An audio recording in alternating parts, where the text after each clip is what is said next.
Messieurs et dames, bonjour, bienvenue à cette livraison des actualités sur Kivu Morning Post.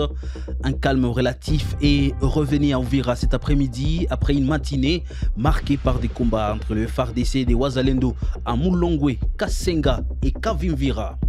Les leaders de l'opposition congolaise, dont Joseph Kabila, Moïse Katumbi et Martin Fayulu, ont signé une déclaration commune appelant à un dialogue interne pour résoudre la crise politique jugée essentielle pour identifier ses causes et trouver des solutions durables. C'est tout pour les sommaires. Bienvenue, vous êtes nouveau sur la chaîne Kivu Morning Post. Nous sommes la référence des informations à l'est de la République démocratique du Congo. N'oubliez pas de vous abonner à votre chaîne.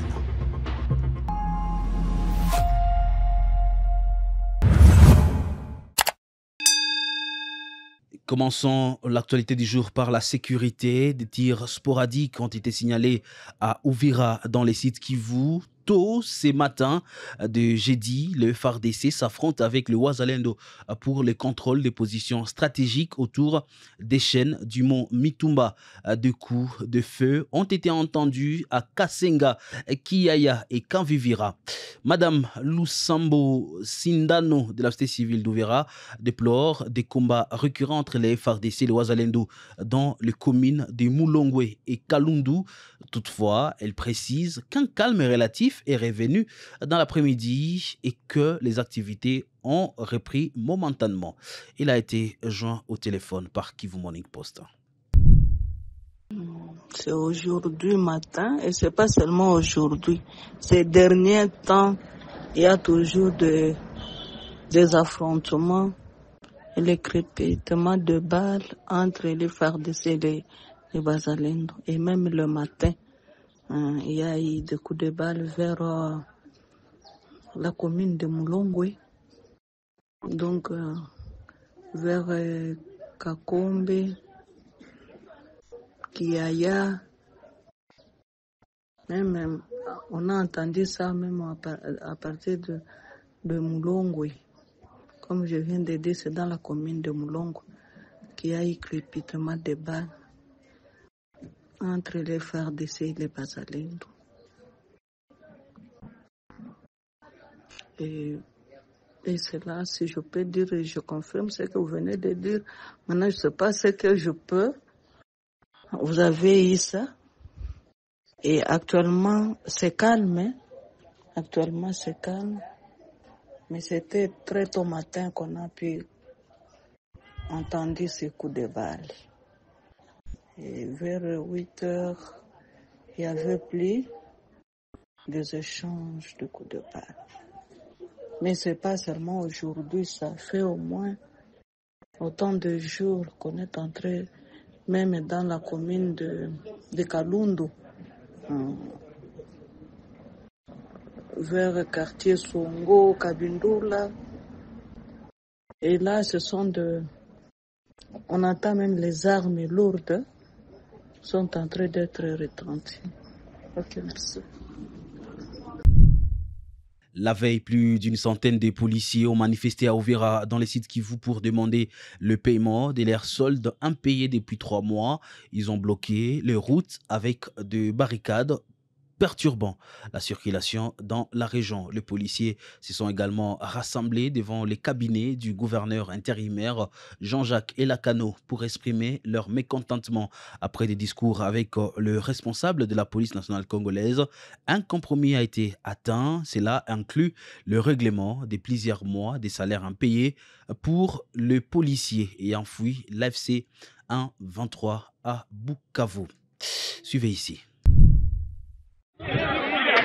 Nasikia gisi ma déclaration ya ba police, déclaration hii ya ba police, déclaration ya ba police ya 3 mois sans payer. 3 mois sans payer. Sasa ile 3 mois sans payer franga zinaweza kuwa zikaliki Kinshasa wala Uvira. Ziko mumikono ya babe hapa Uvira. Ziko hapa Uvira. Ziko hapa Uvira. Fungia babe. Amupewe franga. Ziko miezi 3 yote iko. Mama, tunapenda ba mama. Mama kwanza mtu mzuri. Unasema jia pesa Uko policier? Niko polisiere mkubwa, lakini tunatoka Bukavu tukuone beko tunakimbia. Bakuu anatuambia tukimbie shibo hata tukimbie mpaka Uvira. Tunafika Uvira tuamwa tunekala Uvira. Uvira tunala sawa vile manguruwe tunakula sawa manyama. Banduku na batoto banakufa Bukavu bila sababu. Tunafika hapa tunaomba makuta na batupatie franka. Na kubiriwa polisi kwa balenda kututia. Dans une déclaration commune du 30 avril, l'ancien président Joseph Kabila, le candidat malheureux à la présidentielle de 2023, Moïse Katumbi, les leaders de Lamouka Martin Fayoulou et de lycée Sanga ont formulé des recommandations concernant la résolution de la crise sécuritaire dans l'Est de la République démocratique du Congo. Ces recommandations présentées dans les cadres de processus de paix de Doha et de Washington soulignent l'importance d'un dialogue interne et d'une prise en compte des préoccupations légitimes des Congolais. Des détails avec vous, Jospin Hangui. L'opposition a fait valoir que toute initiative de paix doit intégrer le processus interne mené par les CC et la CENCO. Dans leur déclaration, les leaders ont affirmé pour être un vecteur de construction de paix et de sécurité, l'intégration économique sous-régionale doit se faire dans le respect de la souveraineté de chaque pays sur ses richesses et ressources naturelles. Fin des citations. Ce message de paix s'accompagne d'une exigence de transparence. Nous exigeons la publication des accords et arrangements pris afin d'informer la nation tout entière. Cette demande s'inscrit dans un contexte où la confiance entre les différents acteurs politiques est mise à l'épreuve. Les leaders de l'opposition ont également souligné que toute solution qui ne prend pas en compte les causes profondes endogènes de la crise, notamment la mauvaise gouvernance et la violation systématique des droits humains, risque d'être illusoire. Ils ont appelé à un retrait des forces étrangères et des mercenaires afin de créer des conditions propices à un règlement pacifique des différends entre Congolais. Une autre affirmation clé de leur déclaration a été la reconnaissance des préoccupations légitimes des sécurités de la RDC et du Rwanda, soulignant l'importance d'une approche collective face aux menaces sécuritaires. Joseph Kabila et ses alliés ont insisté sur la nécessité d'une responsabilité partagée dans la lutte contre l'insécurité sous-régionale. En outre, les signataires ont proclamé qu'un dialogue interne est indispensable pour identifier les causes profondes de la crise et trouver des solutions durables. Ils ont réaffirmé leur soutien à l'initiative conjointe CENCO et CC qui se veut inclusive et globale. Cette déclaration intervient dans un climat politique tendu. Joseph Kabila fait face à des accusations de haute trahison et des crimes de guerre alors que Moïse Katumbi subit des perquisitions de ses propriétés par les services des renseignements. La situation pour les opposants devient de plus en plus précaire avec de nombreux leaders vivant en exil en raison de la répression croissante. Le membre du parti Ensemble pour la République au Tanganyika exprime leur indignation suite à la perquisition forcée de la ferme Futuka de Moïse Katumbi par le FARDC. Le parti qualifie cette action de provocation et rappelle que l'opposition est protégée par la Constitution. Il dénonce également les refus des renouvellements du passeport de Moïse Katumbi. Suivez. Protestation d'Ensemble pour la République, coordination provinciale du Tanganyika, sur la perquisition de la ferme Futuka du président national Moïse Katumbi Tchapwe. Nous, membres de Ensemble pour la République, coordination provinciale du Tanganyika, fustigeons et dénonçons la perquisition à la ferme Futuka du président Moïse Katumbi Tchapwe le samedi 26 avril 2025. Une propriété privée située sur la route Kasenga dans le territoire de Kipushi. En République démocratique du Congo, l'opposition est garantie par la Constitution conformément à l'article 8. Ensemble pour la République Tanganyika dénonce cette provocation inacceptable d'une perquisition irrégulière dans les domaines privés qui viole l'article 34 de la Constitution du 18 février 2006 tel que modifié et complété à ce jour et article 17 de la Déclaration universelle des droits de l'homme et les refus après 3 demandes successives de renouvellement des passeports du président Moïse Katumbi Chapwe et de son directeur de cabinet, l'honorable Olivier Kamitatu Etsu, les contraignant à l'exil forcé. Ensemble pour la République Tanganyika rappelle le régime de l'Union sacrée au pouvoir que la République démocratique du Congo est en état de déséquilibre sécuritaire sur sa partie orientale et plus que jamais sur le fil du sabre. Elle a fermement besoin des actes qui encouragent l'unité nationale et la solidarité de tous ses filles, de tous ses fils et filles pour combattre les ennemis de la paix. Ensemble pour la République Tanganyika fustige ces actes qui s'inscrivent dans la droite ligne des intimidations politiques orchestrées par le pouvoir en place contre ses opposants et qui découragent les Congolais de bonne foi qui décident d'investir en République démocratique du Congo pour soulager tant soit peu la misère de leurs compatriotes.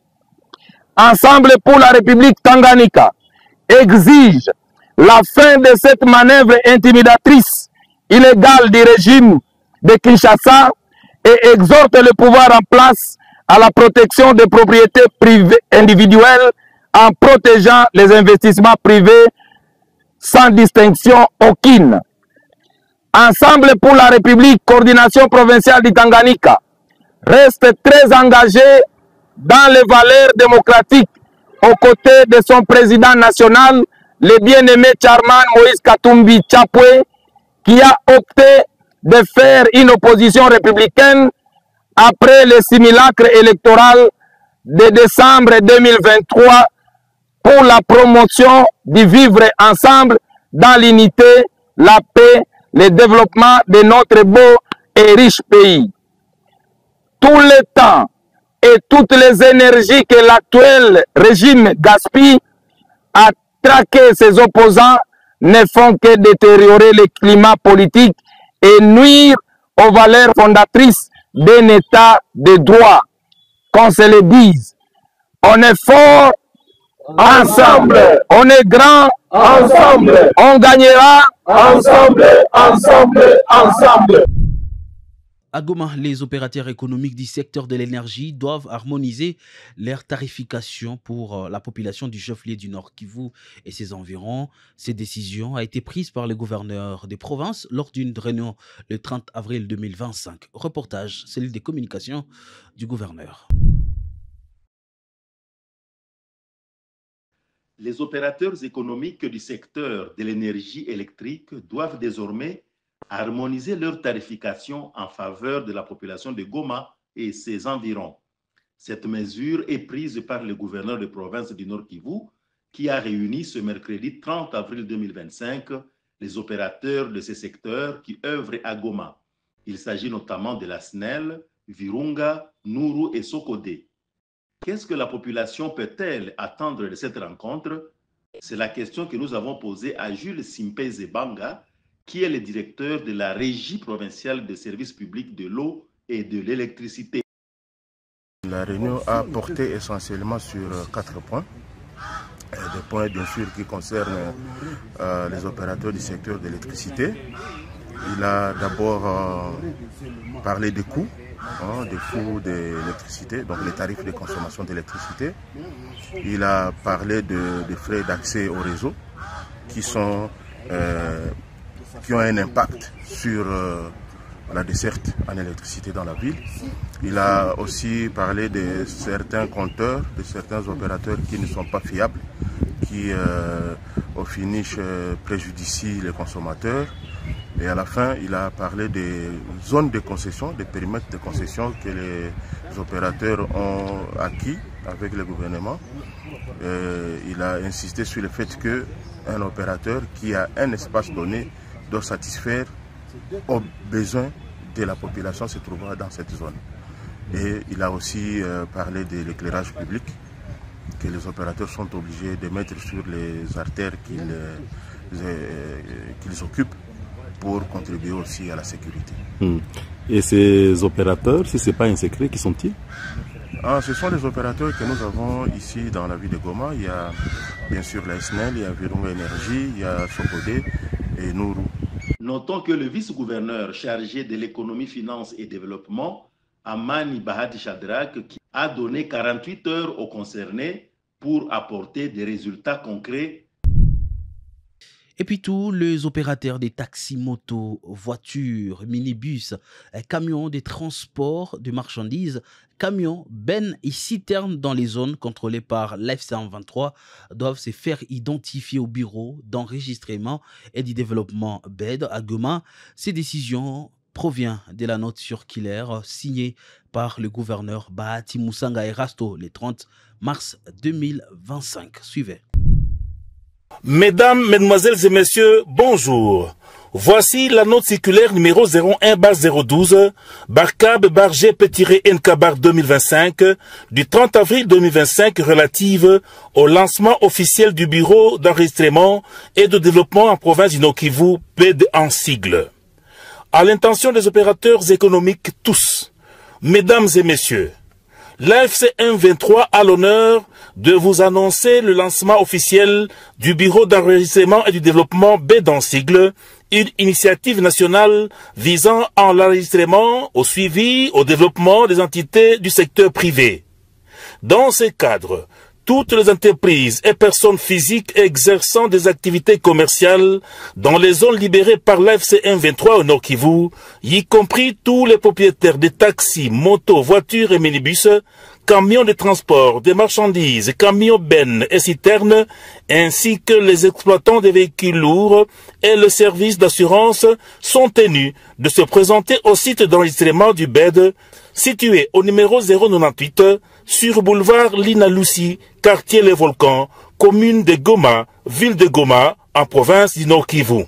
À l'issue de cette procédure, chaque entreprise ou personne physique recevra un certificat d'enregistrement officiel attestant de son statut légal et de son droit d'exercer ses activités en province. Documents requis. Les requérants doivent se munir des documents d'identité valides, carte nationale d'identité ou passeport pour compléter leur dossier. Cette initiative garantit la transparence, la traçabilité et un soutien renforcé au développement économique local. Le gouverneur de la province du Nord-Kivu appelle à la coopération de tous les opérateurs économiques afin de faciliter l'application stricte de cette directive dans le meilleur délai. Sentiment patriotique. Fait à Goma le 30 avril 2025, Bahati Musanga Erasto, gouverneur du Nord-Kivu. Merci de votre aimable attention. Et c'est la fin de l'essentiel de l'actualité. L'actualité du jour à retrouver tous les jours sur Kivu Morning Post. Messieurs, dames, nous restons la référence des informations à l'Est de la République démocratique du Congo. Kivu Morning Post, informé pour transformer. Portez-vous bien.